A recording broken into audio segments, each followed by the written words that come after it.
দর্শক, এ নিয়ে সবশেষ পরিস্থিতি জানাতে কলকাতা থেকে যুক্ত হচ্ছেন সহকর্মী শুভজিৎ পুততুণ্ড। আমরা যাচ্ছি তার কাছে। শুভজিৎ, বিজেপি আসলে যেসব হুঙ্কার দিচ্ছে সেগুলো আসলে কতটা বাস্তবায়ন সম্ভব? আপনার কাছে কি মনে হয়, সম্ভাবনা কেমন?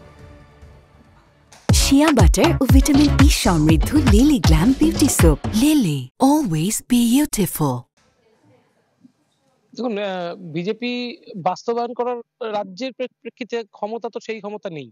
তবে অচলাবস্থা তৈরির ক্ষমতা সেটা বিজেপির আছে, যেটা ভোটের আগে তারা করে প্রতিবারই। যে প্রতিবারই বিশাল পরিমাণে নেতা-নেত্রী এনে তারা যেরকম শোরগোল করে একটা ভোটের মানে পরিবেশ তৈরি করে, একটা উত্তেজনার পরিবেশ তৈরি করে। কিন্তু ভোটের সময় দেখা যায় তারা গোল্লা, গোল্লা সিট পেয়েছে, তাদের কোনো সিটের সেই অস্তিত্ব দেখা যায় না। এই ক্ষেত্রেও কিন্তু বলা যেতে পারে যে রাজ্যের সাথে একেবারে কি ধরনের সম্পর্ক থাকবে বা দেশের সাথে একটা দেশের কিভাবে সম্পর্ক থাকবে সেটা রাজ্যের একটা অংশ হিসেবে, রাজ্যের একটা আ একটা একটা শাখা সংগঠন হিসেবে বিজেপির এই পশ্চিমবঙ্গ শাখা তারা ঠিক করে দিতে পারবে না যে কিভাবে ভারতের সাথে এই মুহূর্তে বাংলাদেশের সম্পর্ক চলতে পারে বা ভিসা আদৌ দেবে কিনা। শুভেন্দু অধিকারী একজন বিধায়ক মাত্র, তিনি কিন্তু সাংসদও নয়।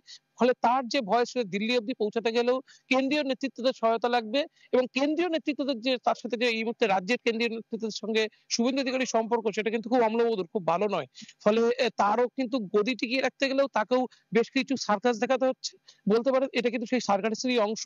কারণ সে বলছে ভিসা বন্ধ করে দেব, সে বলছে একেবারে ব্যবসা বন্ধ করে দেব। ভারত তো বাংলাদেশের সাথে ব্যবসা করে বেনিফিট হয়। এটা তো অস্বীকার করার নয়। এবং সেখানে তারা বলছে ব্যবসা বন্ধ করে দেব, তাহলে ক্ষতিটা কার হবে আখেরে?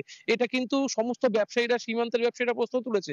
এবং এটা যদি ২ থেকে ৩ দিনের বেশি হয়, সমস্ত সীমান্তে যেসব সীমান্তে ব্যবসা বন্ধ করার কথা বলা হচ্ছে, এইসব সীমান্তে কিন্তু তৃণমূল কংগ্রেস যারা এই পশ্চিমবঙ্গে যারা ক্ষমতাসীন দল তাদের কিন্তু সংগঠন যথেষ্ট শক্তিশালী এবং সেইসব সীমান্তে কিন্তু এই বিজেপি কর্মীদের মারধরের মতো ঘটনা সেটাও দেখতে হবে বলে মনে করা হচ্ছে। এবং যদি সোমবার দিন এটা হয়, যদি হট করে একটা পুরোপুরি সীমান্ত ব্লকেট করা হয়, সাময়িক সময় হয়তো সেটা পার পেয়ে যাবে। কিন্তু দীর্ঘকালীন সময় করতে গেলে এই বিজেপি কর্মীরা খুব সুস্থ শরীরে এই সীমান্ত এলাকা থেকে ফিরে আসবে না। কারণ পশ্চিমবঙ্গের রাজনৈতিক পরিবেশ যে পরিবেশ, অর্থাৎ যেখানে একেবারে উত্তেজনা পরিবেশ, মারধর, গোলাগুলি, এটা তো খুব স্বাভাবিক পরিবেশ।